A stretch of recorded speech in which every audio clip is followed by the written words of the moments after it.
অন্যরা যখন তার মাকে কিছু গিফট করে। মামাম, আয়া আয়া something for you. What princess? এই না মামাম, আমি তোমার জন্য এত সুন্দর একটা গিফট এনেছি। প্রিন্সেস, তুমি আমার জন্য এত সুন্দর একটা গিফট নিয়ে এসেছো? জানো মামাম, তুমি এই গিফটের মতোই সুন্দর।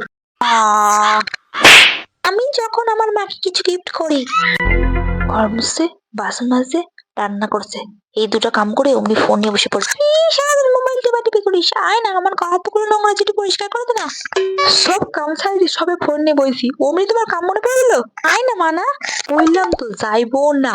আইবি না তো? শেষবারের মতো কইছি, আইবি কি আইবি না? ন আকারে না, এ নো নো, আর হিন্দিতে কয় নেহি। জাটা যদি ভাঙা যেত না, কেনার ক্ষমতা আমার ছিল না। একটা পার্সেল আছে আপনাদের, এখন আবার কিসের পার্সেল এলো? এই 7 মাস আগে তুই না শাড়ি অর্ডার দিয়েছিস, আবার দিয়েছিস? টাকা কি মান্দা আসে নাকি?